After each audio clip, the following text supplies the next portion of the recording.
Welcome to Jen Bell Yoga. I'm Jen. Plank pose comes in a variety of forms, and it doesn't need to be the quintessential plank that you see, with your legs straight, toes on the floor, hands underneath the shoulders. Plank pose is an excellent way to work your abdominals. It works and focuses on our transverse abdominis muscle. They're our deepest level of muscles that go all the way around our core. That's sometimes referred to as the girdle muscle, because it kind of looks like a girdle and it's what zips you in. We're going to start with the simplest variation of plank pose. It's an excellent one if you have a wrist injury or a wrist issue that you're trying to avoid. Also, while you're working on building up your core strength, this is where you want to start. Start facing the wall. Arms come out, shoulder height. Hands go to the wall. From here, walk your hands down just a little bit. Maybe it's half a hand length or a full hand length, and step your feet back about one of your feet or a little bit further. From here, think about drawing the tops of the hips towards the low ribs and the space below your belly button in towards the spine. You're going to feel your core start to engage and then lean into your hands. Focus on breathing. Shoulders move away from the ears and think about rolling the insides of the elbows, like the eyes of the elbows, up towards the ceiling. It'll keep you wide through the collarbones.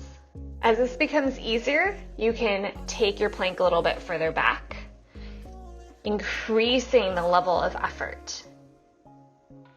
Once the push-up intensity of the wall becomes diminished enough, you can take your practice down to the floor. Here I have some parallettes. You can use push-up assistance or a set of hand weights, a set of dumbbells will work just as well. This is going to help elevate our upper body so it's less intense on our core. It's also a great way to protect the wrists or to help aid in any wrist stability issues you may have. When you hold your parallettes, make sure the weight kind of goes into the heel of the hand and into that thumb joint, and that the wrist is nice and flush to the hand. If you have a huge bend or a lot of flexion in your wrist, that's going to exacerbate any wrist issues you may have. Hands go directly underneath the shoulders or wrists underneath the shoulders. Think about turning the insides of the elbows towards the top edge of your mat. You can walk your knees back. Knees can be together or hip distance apart, your choice. And same thing here. I want to think about drawing the top of the hip towards the low ribs and the space below the belly button in. Spread wide through the collarbones and look towards the top edge of your mat. The next step to increasing the intensity is to ditch the hand weights or the parallettes.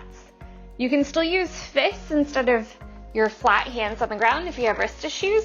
Otherwise, hands go underneath the shoulders, walk the knees back. Same thing here, knees can be together or hip distance apart. Tops of the hips draw towards the low ribs, space below the belly button draws in.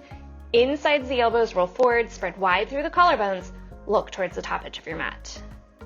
And focus on keeping that core engagement while still breathing. The next way to level up your plank is to elevate your hands. You can use your parallettes again or wrist weights, or I have blocks here, and to come into a full plank. In a full plank, your legs are straight, your heels are pressing away, and the crown of the head is reaching forward. Again, tops of the hips move towards the low ribs, low belly pulls in, insides of the elbows roll forward, collarbones spread wide. Look to the top edge of your mat. Next, traditional plank.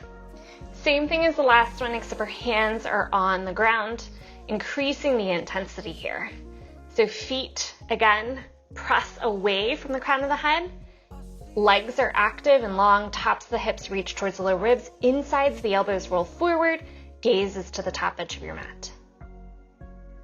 Here I brought back my blocks. You can use a bench or a chair to elevate your feet. If you go too high, you start to decrease the effort required in your core. So find that sweet spot that works for you. It also changes the muscles that you're working in your chest.